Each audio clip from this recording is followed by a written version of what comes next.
श्री गुरुदेव दत्त. श्री स्वामी समर्थ. अध्याय पहिला.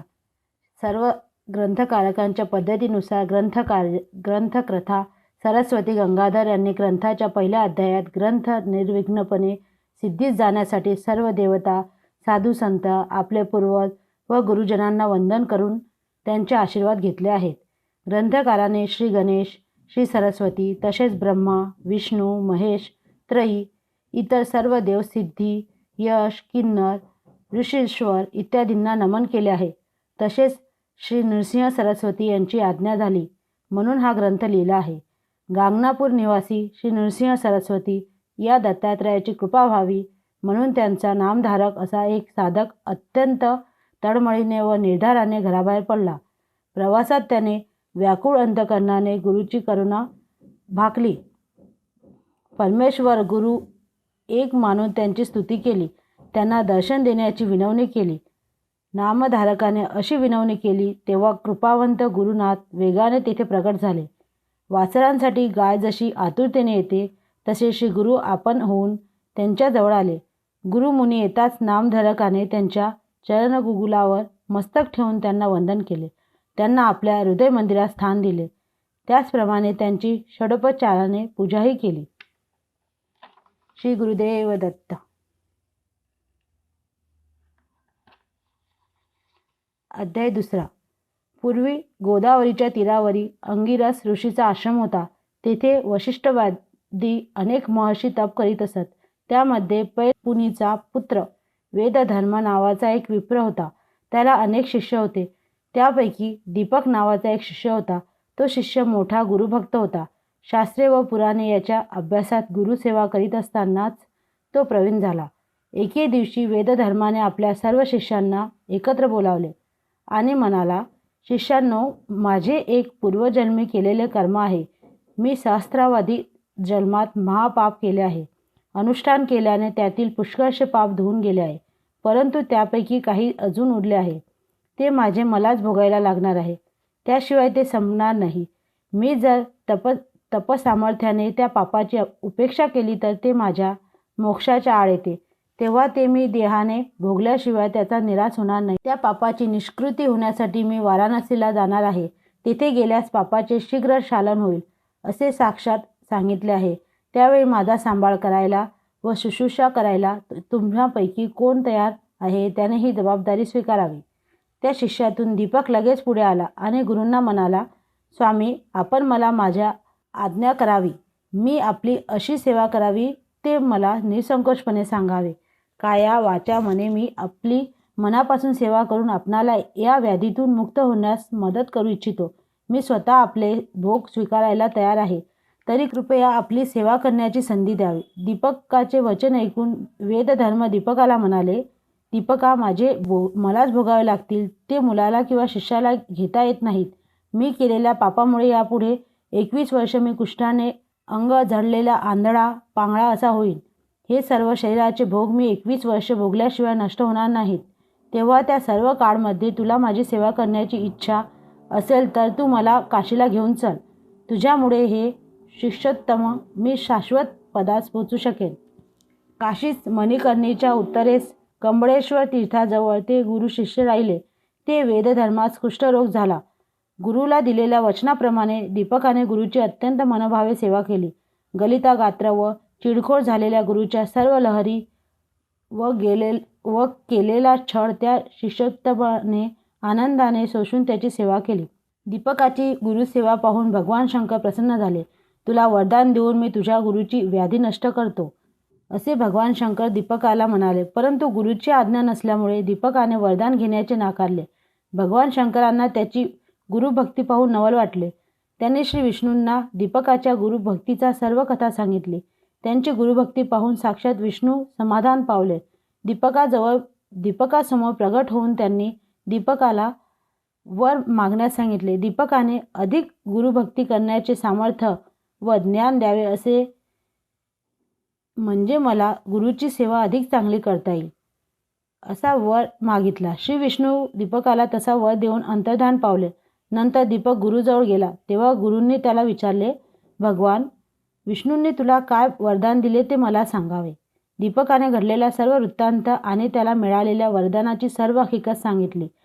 वेदधर्म आपला शिष्य दीपिकाची गुरुनिष्ठा पाहून संतुष्ट झाले व त्यांनी दीपकाला तू दीर्घायुषी होऊन तुला वाचासिद्धी प्राप्त होईल व यापुढे तू काशीपूरला निवास करशील असा आशीर्वाद दिला. याप्रमाणे वेदधर्म शिष्याला प्रसन्न झाला व त्याच क्षणी त्याचा देह व्याधिमुक्त झाला. गुरुवे नमः. श्री गुरुदेव दत्त. श्री स्वामी समर्थ.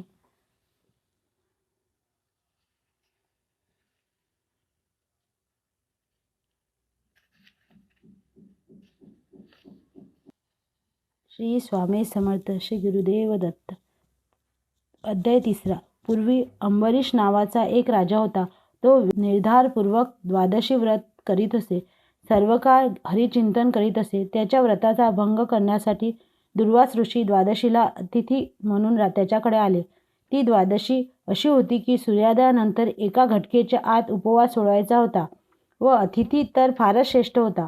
अंबरीशीला फार भय वाटू लागले. पारणे नीट पार पडेल की नाही अशी शंका वाटू लागली. दुर्वास ऋषी येताच अंबरीशाने त्यांना नम्रपणे वंदन करून अद्य इत्यादी देऊन त्यांची यशोपचार पूजा केली. त्याने दुर्वासाची विनवणी केली. आज एक घटिकाचं साधन द्वादशी आहे, तेव्हा कृपा करून आपले प्रातः अनुष्ठान लवकर समाप्त करून भोजनाला घटकेच्या आत यावे. दुर्वास ऋषी नदीवर गेले. तेथे अनुष्ठान करता करता एक घटका झाली. अंबरीशाने आपला व्रतभंग होऊ नये म्हणून वेळेच्या आत तीर्थप्राशन करून उपवास सोडला. त्याने ऋषीच्या भोजनासाठी उत्तम पक्वाने केली होती. तोच दुर्वास ऋषी आले. त्याने राजाच्या मुखाकडे पाहिले व म्हणाले, अरे दुर्मात्मा, अतिथीला न देताच भोजन घेतलेस काय? ऋषी शाप देणार तेवढ्यात अंबरीशाने विष्णूचे स्मरण केले. नारायण हा भक्तवत्सल आहे. तो अंबरीशाचे रक्षण करण्यासाठी धावून आला. दुर्वासांनी अंबरीशाला शाप दिला, तुला प्रत्येक योनीत याप्रमाणे जन्म घ्यावे लागतील. तोच विष्णू अंबरीशाजवळ येऊन उभा राहिला. ऋषीचे वचन खोटे होणार नाही हे जाणून अंबरीशाने विष्णूचे चरण धरले. विष्णू दुर्वासांना म्हणाले, तुम्ही माझ्या भक्ताला शाप दिलात, मी त्याचे रक्षण करणार. तुम्ही मला शाप द्यावा असे मला वाटते. ज्ञानी लोकातही श्रेष्ठ लोक पृथ्वीवर युगानुयुगे तप करतात, पण भूलोकी हरिचरणाची भेट दुर्लभ आहे. हा विष्णू शापाच्या निमित्ताने लक्ष्मीसहित अवतार येईल व भक्ताचा उद्धार करेल या हेतूने त्यांनी विष्णूला शाप दिला. तू भूलोकी अनेक स्थानी अवतार घेऊन जन्मावेस. तुझे 10 अवतार प्रसिद्ध होतील. जगतपिता विष्णू याने आपल्या पुढील कार्यावर लक्ष ठेवून अशा प्रकारे शाप स्वीकारला. महाभारतात त्या दशावताराची कथा, विष्णूच्या अनंत स्वरूपाची कथा विस्ताराने दिलेली आहे. श्री गुरुदेव दत्त. श्री स्वामी समर्थ. अध्याय 4. श्री गुरुदेव दत्त. श्री स्वामी समर्थ. ब्रह्मदेवाने आपल्या मनापासून 7 मानसपुत्र निर्माण केले. मरीची, अत्री, अंगिरस, पुलस्त्य, पुलकृतू आणि वशिष्ठ या 7 पुत्रापैकी अत्री हा मुख्य. याच्यापासून गुरुपरंपरा चालू झाली. अत्री ऋषीची भार्या अनुसया ही सर्व पतिव्रतात श्रेष्ठ व जगदंबा होती. तिच्या सौंदर्याचे लक्षण वर्णू शकेल असा कोणी नाही. प्रत्यक्ष चंद्रजीचा पुत्र. तिचे रूप काय वर्णावे. ती पतीची उत्तम सेवा करीत असे. ती स्वर्गाचे ऐश्वर्य लवकरच घेईल म्हणून सर्व देव भयभीत झाले व चिंता करू लागले. इंद्र अतिदेव एकत्र येऊन ब्रह्मा, विष्णू व शंकर यांच्याकडे गेले व त्यांनी अत्री ऋषीचे शुद्ध आचरण वर्णन करून प्रार्थना केली. अत्री ऋषीची पत्नी अनुसया काया, वाचा, मने व भक्तीने पती सेवा करते. तसेच अतिथी पूजनही मोठ्या आनंदाने करते. कोणीही अतिथी त्या आश्रमातून विनमुख गेला नाही अशी तिची खात्री होती. तेव्हा आमचे स्वर्गस्थान टिकून राहण्यासाठी आपण काही उपाय करावा असे सर्व देव विनवू लागले. हे ऐकून ब्रह्मा, विष्णू, महेश हे पतिव्रता अनुसयेचा व्रतभंग करून तिला भूलोकी ठेवून किंवा विवस्नानाचा पुत्र जो यम त्याच्या नगरास पाठवू असे ठरवून निघाले. सतीचे सत्व पाहण्यासाठी त्या तिघांनी भिषुकाचे रूप धारण केले व अत्रीच्या आश्रमात अभ्यांगत म्हणून आले. अत्री त्यावेळी अनुष्ठानासाठी गेली होती. तेव्हा ते तिघे इकडे आश्रमात आले आणि अनुसयाला आश्वासन देऊन म्हणाले, आम्ही अतिथी ब्राह्मण आहोत, भुकेने व्याकुळ झालो आहोत, तरी आम्हाला लवकर अन्न द्यावे, अन्यथा हे सती आम्ही दुसरीकडे जातो. तुमच्या आश्रमात अभ्यांगताला नित्य अन्न संतपन्न होत असते अशी खाती ऐकली म्हणून आलो आहोत. हे ऐकून अनुसयाने त्यांना बसायला आसन देऊन अर्धपाद्य इत्यादी देऊन व स्नान करावयास सांगून गंधाक्षता व पुष्प अर्पण केले. अतिथी म्हणाले, आम्ही स्नान करून आलो आहोत. ऋषी येईपर्यंत फार उशीर होईल, तरी स्नान करावयास सांगून गंधाक्षता व पुष्प अर्पण केले. अतिथी म्हणाले, आम्ही स्नान करून आलो आहोत. अत्री ऋषी येईपर्यंत फार उशीर होईल, तरी आम्हाला लवकर भोजन द्यावे. अतिथीची अशी इच्छा समजून त्यांना भोजनास बसवयास आसने मांडली. शाक भाज्या व स्वयंपाक घेऊन आली. तेव्हा ते तिला म्हणाले, हे स्त्रिये, आम्ही अतिथी दुरून आलो आहोत. तुम्हाला पाहून मनात आणखी एक इच्छा उपजली आहे. तू आम्हाला विवस्त्र होऊन अन्न वाढावे, अन्यथा आम्ही भोजन स्वीकारणार नाही. असे अतिथीचे वचन ऐकून अनुसयाने क्षणभर विचार केला की हे विप्रे. तेव्हा ते तिला म्हणाले, हे स्त्रिये, आम्ही अतिथी दुरून आलो आहोत. तुला पाहून मनात आणखी एक इच्छा उपजली आहे. तू आम्हाला विवस्त्र होऊन अन्न वाढावे, अन्यथा आम्ही भोजन स्वीकारणार नाही. असे अतिथीचे वचन ऐकून अनुसयाने क्षणभर विचार केला की हे विप्र माझे मन पाहायला आले आहेत, तेव्हा हे नक्की कोणीतरी अवतारी पुरुष असावेत. अतिथी विन्मुख जातीतील तर आपल्या तपाची हानी होईल. अतिथीचे स्वागत करण्यासंबंधीची आज्ञा मी कशी उल्लंघन करू? माझे मन निर्मळ आहे. तो दृष्ट मदन मला काय करील? पतीचे जे तपोबल आहे तेच मला तारील. असा विचार करून ती म्हणाली, ठीक आहे, तुम्ही आपल्या इच्छेप्रमाणे भोजन करावे. मी आपणास अन्न वाढीन. मग तिने स्वयंपाकगृहात जाऊन पतीच्या चरणाचे चिंतन करून मनात संकल्प केला, हे अतिथी माझे बालके आहेत. सती अनुसया विवस्त्र होऊन अन्नोदक घेऊन बाहेर आली आणि पाहते ते तिघे अतिथी बालके होऊन भोजन पात्राजवळ येऊन बसली होती. ती बालके पाहून अनुसया चकित झाली. भुकेने ती बालके रडू लागली म्हणून पुन्हा वस्त्रे नेसून त्या बालकाजवळ आली. त्यांना मांडीवर घेऊन स्तनपान दिले. एकाचे झाले की दुसऱ्याला स्तनपान देऊन त्याच्या क्षुधेचे निवारण केले. त्यांना पाळण्यात झोप लागली. अत्री मार्या अनुसयेसारखी श्रेष्ठ प्रतिव्रता पूर्वी कोणी पाहिली नव्हती. ती आता ब्रह्मा विष्णू महेश यांची माता झाली. तिची कीर्ती त्रैलोक्यात झाली. दुपारी अत्री ऋषी प्रसन्न मनाने आश्रमात आले. हीच खरी अतिथी येण्याची वेळ असते. आश्रमात येऊन पाहिले तो अनुसया गायन करीत आहे व पाळण्यात 3 बालके आहेत. अनुसयाने झालेला वृत्तांत अत्री ऋषींना सांगितला. ऋषींनी अंतर्दृष्टीने ओळखले की तिन्ही बालके म्हणजे ब्रह्मा विष्णू महेशच आहेत आणि त्यांनी लगेच त्यांना नमस्कार केला. ती बालके पाळण्यात राहिली. शिवाय तिघेही देव स्वतःच्या रूपात समक्ष उभे राहिले व अत्रींना म्हणाले, अत्री ऋषे, अनुसये, तुमचे तप व हिचे प्रतिव्रत्य अद्वितीय आहे. तुमच्या भक्तीने आम्ही संतुष्ट झालो आहोत. जरी जे वर आपणास इष्ट वाटतील ते मागावे. अत्री ऋषी म्हणाले, अनुसयेच्या इच्छेप्रमाणे ही तिन्ही बालके आमच्या घरी पुत्र म्हणून राहावीत. या तिन्ही बालकांनी एक रूप असावे. त्याप्रमाणे अनुसयेच्या घरी त्रिमूर्ती एक बालक म्हणून राहिले. त्यांचे नाव दत्तात्रय असून सिद्ध गुरुचे मूळपीठ तेच आहे. पुढे ब्रह्मदेवाच्या बालावतार हाच चंद्र आणि शंकराचा बालावतार हाच दुर्वास. या दोघांनी अनुसयेजवळ आज्ञा मागितली. मी गगनात राहून नित्य तुझे दर्शन घेईन, असे चंद्र म्हणाला व मी तपश्चर्या करण्यासाठी व तीर्थासाठी जातो, असे दुर्वास म्हणाले. विष्णू मात्र दत्तरूपाने अत्रीजवळ राहिले. श्री गुरुदेव दत्त. स्वामी समर्थ.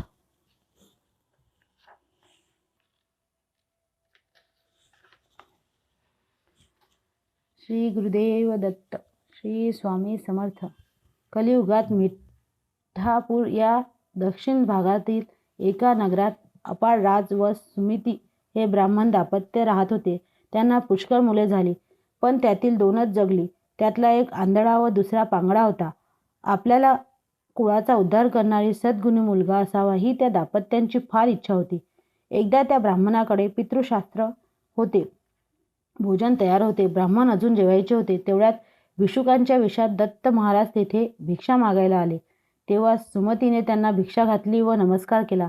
दत्ताने त्यावेळी सुमतीला माते जननी असे म्हटले व इष्टकामना पूर्ण होतील तेव्हा काय पाहिजे ते माग, असे सांगितले. सुमती म्हणाली, तुम्हीच पुत्ररूपाने माझ्या पोटी जन्म घ्या व आमचे दैन्य दूर करा. तथास्तु असा आशीर्वाद देऊन दत्त म्हणाले, जो पुत्र तुम्हाला होईल त्याच्या मनासारखे सर्व होऊ द्या. त्याच्यावर तुमचे सांगणे लादल्यास तो निघून जाईल. नंतर भिक्षुक तिथेच अदृश्य झाला. सुमतीने घडलेला सर्व प्रसंग आपल्या पतीला सांगितला. ब्राह्मण भोजनाआधी भिक्षुकाला अन्नदान दिले म्हणून पतीची क्षमा मागितली. तिचे बोलणे ऐकून ब्राह्मणाच्या मनाला संतोष झाला. तो म्हणाला, पतिव्रते, हे तू चांगले केलेस. त्यामुळे माझे पितर तृप्त झाले. पितरांसाठी म्हणून आम्ही कर्म करावे ते विष्णूला अर्पण करावे. तो त्याने साक्षात आमच्या घरी येऊन भिक्षा स्वीकारावी याचे नवल वाटले. पुढे काळांतराने सुमतीला पुत्र झाला. त्याचे नाव श्रीपाद ठेवले, कारण तो त्रिमूर्ती दत्ताने भक्तजनांचा उद्धार करण्यासाठी स्वतःच घेतलेला अवतार होता. पुढे त्या ब्राह्मणाने 7व्या वर्षी त्या मुलाची मुंज केली. श्रीपाद पुढे वेदपठण शिकला. मीमांसा, तर्क इत्यादी शास्त्राचे तो सविस्तर विवरण करू लागला. आचार धर्म, व्यावहारिक धर्म, प्रायश्चित्ताचे प्रकार हे तो सर्वांना सांगू लागला. ते ऐकून नगरातील सर्व लोक नवल करीत असत व हा पुढे मोठा कर्तृत्वान अवतार होईल असे म्हणत. वेदांतातील भाष्यांचा अर्थ तो ब्राह्मणांना सांगत असे. श्रीपाद 16 वर्षाचा झाला तेव्हा त्याचे आईवडील त्यांचा विवाह करण्याचा विचार करू लागले. तेव्हा श्रीपाद म्हणाला, तुम्ही माझा विवाह करण्याचा बेत करता, पण मी माझा विचार करून ठेवला आहे. वैराग्य हीच माझी पत्नी, तिच्याशीच विवाह करण्याची माझी इच्छा आहे. ती वैराग्य स्त्री आणलीच तर मी विवाह करीन. मी तापसी आहे, ब्रह्मचारी आहे. योगश्री वाचून अन्य स्त्रिया मला नकोत. हे माझे बोलणे निराधाराचे आहे असे समजा. माझे नावच श्री वल्लभ आहे. तेव्हा त्रिमूर्ती दत्ताच्या या अवतारात त्यांचे नाव श्रीपाद श्री वल्लभ असे झाले. त्यांचे बोलणे ऐकून सुमिती अत्यंत दुःखी अंतकरणाने श्रीपादला म्हणाली, तुझ्यामुळे आम्हाला आमच्या दुःखाचा विसर पडला. तू आम्हाला म्हातारपणे सांभाळशील, आम्हाला दैन्यापासून दूर ठेवशील असे वाटत होते. तुझे वडील बंधू, एक पांगळा व दुसरा आंधळा आहे. त्याचे पोषण आता कोण करील? आमचे रक्षण कोण करील? आईचे बोलणे ऐकून श्रीपादाने त्या दोन्ही भावंडाकडे अमृतमय दृष्टीने पाहिले. तो काय, त्याचे वैगुण्य नाहीसे झाले. पांगळ्याला पाय व आंधळ्याला दृष्टीप्राप्ती झाली. महात्माच्या दृष्टीपाताने त्या मुलांना योग्यता प्राप्त झाली. तत्क्षणी त्यांना वेद, शास्त्रे, व्याकरण वगैरे सर्व अवगत झाले. दोघेजण आम्ही कृतार्थ झालो असे म्हणत त्यांच्या पाया पडले. वंशात अखंड संपत्ती, सुख व विद्या नांदेल असा आशीर्वाद देऊन तो साधू लोकांना दीक्षा देऊन त्यांचा उद्धार करण्यासाठी उत्तरेस बदरिकाश्रमात गेला व नारायणाची भेट घेऊन त्याने आपले अवतार कार्य निश्चित केले. श्री गुरुदेव दत्त. श्री स्वामी समर्थ.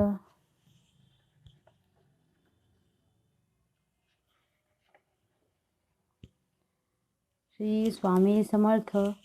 श्री गुरुदेव दत्त. पुलस्त्य या अध्याय 6. पुलस्त्य या ब्राह्मणाची पत्नी कैकेयी ही मोठी ईश्वर भक्त होती. ती नित्यनेमाने शिवलिंगाचे पूजन करीत असे. त्याशिवाय ती अन्नग्रहण करीत नसे. एक दिवशी पूजेच्या वेळी शिवलिंग काही केल्या सापडेना. शेवटी आपला व्रतभंग होऊ नये म्हणून तिने मातीचे शिवलिंग तयार केले व त्याची ती पूजा करू लागली. त्यावेळी तिचा पुत्र रावण मातेच्या दर्शनासाठी तेथे आला. आईला नमस्कार करून त्याने मातेला विचारले, तू कोणाची पूजा करतेस व कशासाठी करतेस? तेव्हा कैकेयी म्हणाली, शिवलिंगाची पूजा केल्याने कैलासपद प्राप्त होते. तेव्हा रावण म्हणाला, मी तुझ्या पराक्रमी पुत्र असताना मृत्तिकेच्या लिंगाची कशाला पूजा करतेस? मी तुला कैलास पर्वतच आणून देतो. रावणाने आईजवळ प्रतिज्ञा केली, मी कैलासासह शंकर पार्वती यांना लवकरच लंकेत घेऊन येतो. असे म्हणून तो त्वरेने शुभ्र सुंदर कैलास पर्वताजवळ आला आणि आपल्या 20 हाताचा जोर लावून कैलास पर्वत उपटू लागला. शेवटी आपल्या 10 शिराचा जोर लावून कैलास पर्वत उचलण्याचा प्रयत्न करू लागला. कैलासावरील देवगण भयभीत झाले. पार्वती भिवून शंकराजवळ आली. कैलासाला काय झाले? असे हादरे का बसतात असे विचारू लागले. तेव्हा शंकर तिला म्हणाले, तू चिंता करू नकोस. रावण हा माझा भक्त भक्तीचे खेळ करत आहे. हे ऐकून आपण सर्व देवगणाचे रक्षण करावे असे तिने शंकराला विनवले. उमेची विनंती ऐकून शंकराने डाव्या हाताने कैलासाला दाब दिला. त्यामुळे रावणाची 10 मस्तके व 20 हात पर्वत आणि जमिनीच्या साध्यात अडकले. त्यामुळे रावण भक्तीने विनवू लागला व आपल्याला ह्या संकटातून सोडवावे म्हणून प्रार्थना करू लागला. रावणाची विनंती ऐकून शंकराने त्याची सुटका केली. तेव्हा रावण शंकराला म्हणाला, कैलास पर्वत लंकेला न्यावा या कारणाने मी आलो आहे, कारण शंकराची नित्यपूजा करावी असे माझ्या मातेचे व्रत आहे. तेव्हा शंकर म्हणाला, जर पूजेचे एवढे अगत्य असेल तर कैलासच काय घेऊन बसलाय. मी तुला माझे आत्मलिंग देतो, तुझ्या मनातील वासना पूर्ण करेल असे हे आत्मलिंग आहे. हे लिंग म्हणजे माझा प्राण आहे.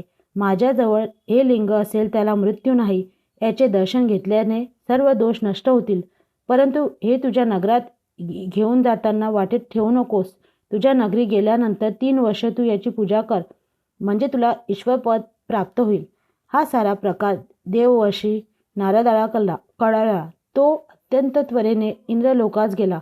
नारद इंद्राला म्हणाला, शंकराने रावणाला अमरत्व दिले आहे. लंकेश्वर रावणाला शंकराने आत्मलिंग दिले आहे, त्यामुळे तो आता अमर होणार. हे ऐकून इंद्र नारदाला म्हणाला, नारदा, आता यावर काय उपाय करायचा तो तू लवकर सुचव.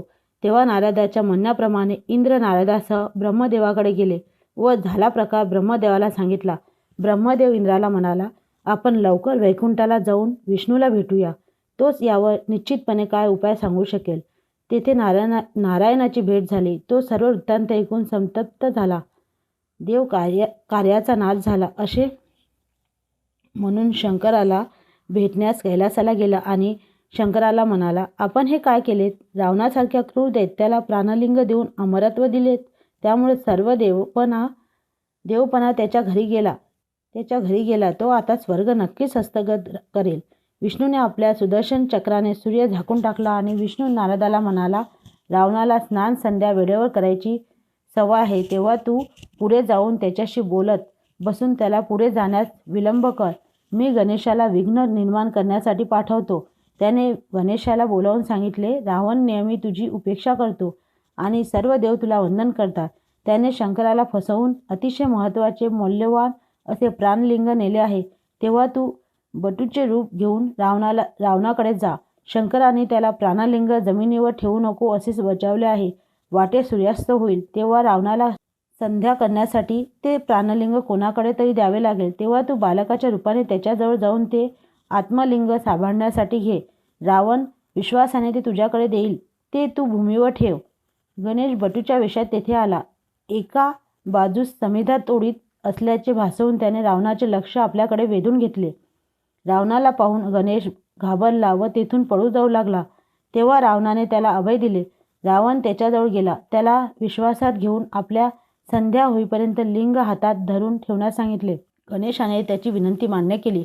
परंतु मी लहान आहे, तेव्हा मला हे लिंग हातात घेऊन जास्त वेळ उभे राहता येणार नाही. माझे हात दुखायला लागतील. तेव्हा मी तुला 3 वेळा हाक मारीन, तरी तू आला नाहीस तर आत्मलिंग हातातून खाली ठेवीन असे म्हणाला. रावण अध्य देत असताना गणेशाने रावणास हाका मारण्यास सुरुवात केली. परंतु रावण ध्यान करीत होता, त्यामुळे तो 3 हाका झाल्या तरी आला नाही. शेवटी गणेशाने सर्व देवांना साक्षी ठेवून हातातील लिंग जमिनीवर ठेवले. हे समजताच रावणाने गणेशास मारायला सुरुवात केली. मी माझ्या वडिलांना सांगतो असे सांगून गणेश तेथून निघून गेला. रावणाने अतिशय बळाने लिंग उचलण्याचा प्रयत्न केला. ते उचललेले गेले नाहीत, परंतु गोकर्णासारखे लांब झाले. महाबळी रावणाचा उपाय चालेना, म्हणून या लिंगाला महाबळेश्वर असे म्हणतात. श्री गुरुदेव दत्त. श्री स्वामी समर्थ.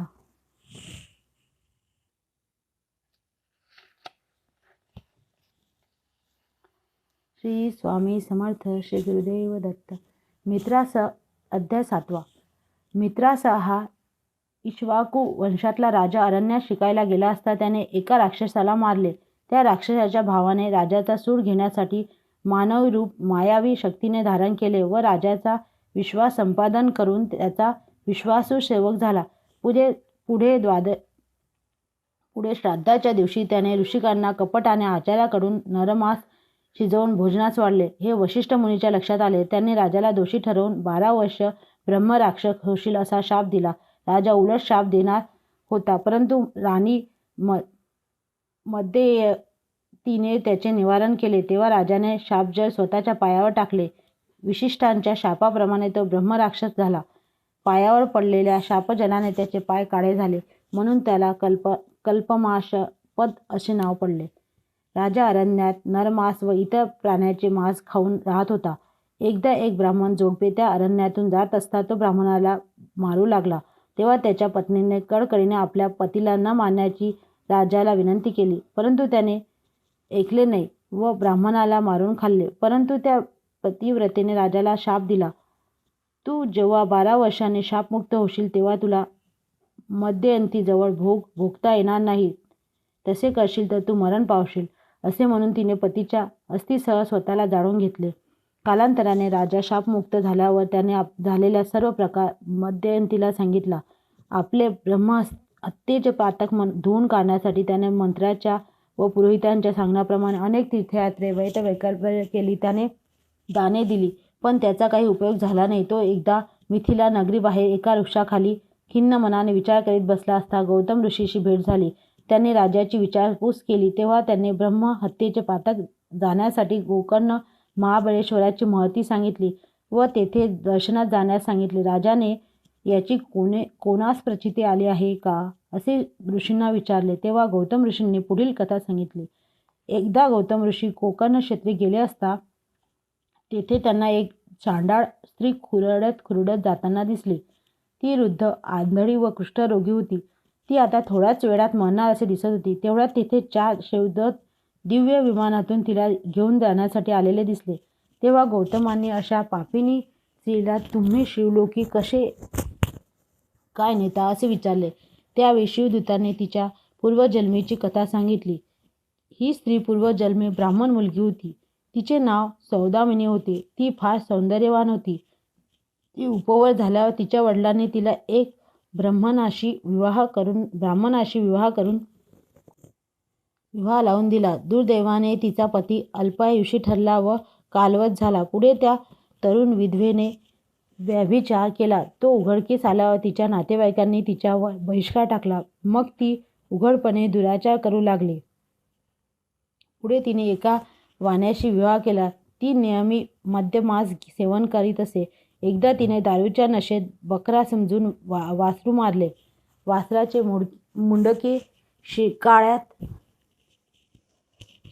ठेवून मांस शिजवले व आपल्या बरोबर नवऱ्यास खाऊ घातले. संध्याकाळी नशा उतरल्यावर तिला आपण केलेली चूक लक्षात आली. तिला खूप पश्चाताप झाला व तिने भगवान शंकराची प्रार्थना करून माफी मागितली. झालेला सर्व प्रकार नवऱ्याला कळू नये म्हणून तिने वासराचे शिर, हाडे व कातडी जमिनीत पुरून टाकली व वाघाने वासरू नेले म्हणून मोठ्याने शोक करू लागली. पुढे कालांतराने तिला मरण आले व ती नरकात गेली. नंतर तिला चांडाळ योगिनीमध्ये जन्म झाला. पूर्वी जन्माच्या पापामुळे ती जन्मात झाली. पुढे तिचे आई वडील मरण पावले. त्यातच तिला कुष्ठरोग झाला. नंतर भिकाऱ्याबरोबर भीक मागत जात असताना ती शिवरात्रीला गोकर्ण महाबळेश्वराला आली. एका यात्रेकरूने तिच्या हातावर काही बिलपत्रे ठेवली. त्याचा वास घेतल्यावर तिला समजले की खाण्याची वस्तू नाही, म्हणून तिने ती बिलपत्रे फेकून दिली. ती नेमकी शिवलिंगावर पडली. रात्रभर जागरण झाले व भिक्षाही मिळाली नाही, म्हणून तिला उपवासही घडला. अजाणतेपणे तिच्याकडून हे पुण्य कर्म घडले म्हणून शिवशंकर तिच्यावर प्रसन्न झाले व त्यांनी शिवदूतांना तिला शिवलोकी नेण्याची आज्ञा दिली. तिचा देह विमानाने शिवलोकात घेऊन गेले. गौतम ऋषींनी सांगितलेली कथा ऐकून राजाने गोकर्णात जायचे ठरवले. गोकर्णात गेल्यामुळे राजा पापमुक्त झाला. श्री गुरुदेव दत्त. श्री स्वामी समर्थ. श्री स्वामी समर्थ. श्री गुरुदेव दत्त. अध्याय 8. कुरुवरपुरात एक वेदशास्त्र ब्राह्मण संपन्न ब्राह्मण राहत होता. त्याची पत्नी अंबिका ही अत्यंत सुशील व पतिसेवेत तत्पर होती, परंतु तिचे पूर्वकर्म असे होते की तिचे पुत्र जन्मताच मरण पावत असत. तिने अनेक वैकल्पे केली, त्यामुळे पुढे देवयोगाने एक पुत्र झाला, परंतु तो मंदबुद्धीचा होता. सर्व उपाय करून झाले, पण काही सुधारणा झाली नाही. पुढे पित्याने त्यांची मुंज केली व त्याला विद्याभ्यास शिकवण्याचा प्रयत्न केला, परंतु त्याला काहीच आकलन होत नव्हते. ब्राह्मणाला त्याची खूप चिंता वाटू लागली आणि हळूहळू त्याच्या मनामध्ये मुलाबद्दल द्वेष निर्माण झाला. त्यामुळे अंबिकेला खूप वाईट वाटले. तिने आपल्या पतीला समजावले व मनाला आवर घालण्यास सांगितले. परमेश्वरी इच्छेपुढे कुणाची काय चालते, पण आपण आपल्या परीने प्रयत्न करायचा. पुढे त्या ब्राह्मणाचे देहावसान झाले. त्यामुळे अंबिका आणखीनच दुःखी झाली. दारिद्र्य दुःखापोटी भीक मागून पोट भरण्याची वेळ आली. आजूबाजूचे लोक उघडपणे मुलाची निंदा करू लागले. पुढे त्या मुलाला जननिंदा असह्य होऊन तो आपल्या आईला म्हणाला, मी तुझा मुलगा असून तुला पोसू शकत नाही. लोक माझी निंदा करतात तेव्हा मी अरण्यात निघून जातो. मुलाचे बोलणे ऐकून अंबिकेला खूप वाईट वाटले. ती आपल्या मुलाचा आपल्या देह गंगापर्ण करण्यासाठी निघाली. गंगा तीरी गेली असता तिला श्रीपादयंती गंगेत स्नान करताना दिसली. तिकडे मुलासह जाऊन त्याच्या पायी नतमस्तक होऊन त्यांना आपली सर्व परिस्थिती सांगितली आणि आपण गंगेत प्राणार्पण करीत आहोत असे सांगितले. तसेच आत्महत्या हे पाप आहे, परंतु मला आता सर्व असह्य होत आहे, तरी आपण आम्हाला तारावे अशी तिने श्रीपादमयंतींना विनंती केली. तेव्हा श्रीपादमयंतींनी तिचे सांत्वन केले. त्यांनी तिला शनिवारी प्रदोष असता श्रीपूजा करण्यास सांगितले. या पूजेचे महात्म्य तिला पटावे म्हणून पुढील कथा सांगितली. राजा चंद्रसेन व त्याचा मित्र मणिभद्र यांच्याजवळ शंकराने दिलेला परिसाचा गुण असलेला चिंतामणी होता.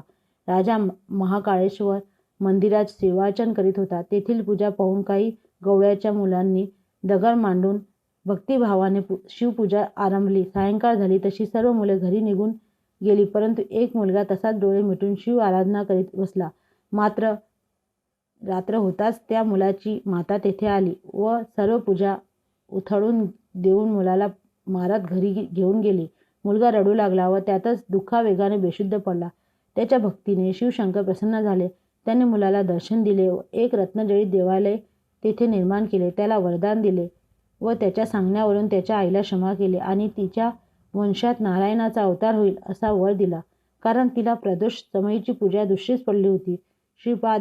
श्रीपादयंतींनी ब्राह्मण स्त्रीला शनी प्रदोष समयी शंकराची पूजा केल्यास तुझ्या कुळात माझ्यासारखा पुत्र होईल असा आशीर्वाद दिला. त्यांनी तिच्या मुलाच्या मस्तकावर हात ठेवून त्याला महाज्ञानी केले. अंबिका श्रीपादमयंतींना म्हणाली, माझ्या पूर्वजन्मीच्या पुण्याईमुळे मला आपले दर्शन झाले. आपण सांगितल्याप्रमाणे मी आपलीच प्रदोष समयी पूजा करीन असा निश्चय केला आहे. त्याचप्रमाणे तिने केले व तिची पूजा सफल झाली आणि तिचा पुत्र महाज्ञानी व वेदशास्त्र संपन्न झाला. सर्वांना तो श्रेष्ठ व पूज्य वाटू लागला. अशा प्रकारे त्या पत्नीवर गुरुकृपा झाली. श्री गुरुदेव दत्त. श्री स्वामी समर्थ. श्री स्वामी समर्थ. श्री गुरुदेव दत्त. अध्याय 9. गुरुवरपुरामध्ये श्रीपादांनी एका धोब्याला असा अनुग्रह दिला त्याची ही कथा आहे. श्रीपाद स्वामी नित्य नियमाप्रमाणे गंगेवरती स्नान संध्या करण्यासाठी त्रिकाळ जात असत. त्या गंगेच्या काठावर एक धोबी रोज कपडे धुवायला जात असे व गुरुमूर्तींना नित्य नमस्कार करीत असे. एक दिवस श्रीपाद धोब्याला म्हणाले, तू नियमितपणे निरपेक्ष बुद्धीने मला वंदन करतोस, तेव्हा तुझी ही भक्ती पाहून मी अत्यंत संतुष्ट झालो आहे. यापुढे तू काही नित्य उपासना केलीस तर तुझी संसाराची चिंता दूर होती. त्याप्रमाणे तो नित्य सेवा करण्यास आश्रमात जाऊ लागला. रोज आश्रमामध्ये झाडलोट करून संडास मार्जन करू लागला. तसेच पडले ते काम करू लागला. एकदा वसंत ऋतूतील वैशाख महिन्यात त्या नदीतून एका नावेमध्ये बसून म्लेच्छ राजा आपल्या स्त्रियासह नौका विहार करताना त्याला दिसला. त्या सर्वांनी उत्तम आभूषणे वस्त्रे परिधान केली होती व त्याचे सर्व सैन्य नदी तीरावर थांबले होते. राजाचे सर्व ऐश्वर्य पाहून धोब्याला नवल वाटले. आपल्या नशिबी आलेले दारिद्र्य पाहून तो दुःखी झाला. राजाची पूर्व पुण्याई म्हणून त्याला हे सर्व वैभव प्राप्त झाले. आपल्यावर गुरुकृपा होऊन असे ऐश्वर्य मिळावे अशी मनात इच्छा निर्माण झाली. श्रीपाद स्वामींनी त्याच्या मनातील इच्छा ओळखली. गुरूंनी त्याला जवळ बोलावून घेतले व कसली चिंता करतोस असे विचारले. राजाचे ऐश्वर्य पाहून माझ्या मनात असे सुख मिळावे अशी इच्छा निर्माण झाली आहे व आपली सेवा करीत असताना मन विचलित झाले, तरी मला क्षमा करावी. तेव्हा श्रीपाद स्वामी म्हणाले, जन्मापासून तू खूप कष्ट व हाल अपेष्टा सहन करीत आहेस. तुझ्या मनातील तमोगुणामुळे तुला राज्यपद भोगावेसे वाटते. सर्व इंद्रियाचे शमन केल्याशिवाय मन निर्मळ राहत नाही आणि उपासनेमध्ये वितृष्ट निर्माण होते. तेव्हा तुला राजभोग मिळाला असा मी तुला आशीर्वाद देतो. स्वामींचे वचन ऐकून धोबी हात जोडून स्वामींना म्हणाला, हे कृपासागरा, मी राजभोग घेताना तुझ्या चरणाचा अंतरेण तुझ्या चरणांना अंतरेन तेव्हा आपले दर्शन पुन्हा मला केव्हा प्राप्त होईल ते ऐकून कृपया मला सांगावे. तेव्हा गुरु त्याला म्हणाले, वेंदूर नगरात माझे काही कारणाने येणे होईल. पुढील जन्मी तुझा अंतकाळ येईल तेव्हा मी नरसिंह सरस्वती अवतारास तुला दर्शन देईल. श्री गुरु कुरवपुरात राहून नंतर अदृश्य झाले, कारण त्यांना पुन्हा अवतार घ्यायचाच होता. श्री गुरुदेव दत्त. श्री स्वामी समर्थ.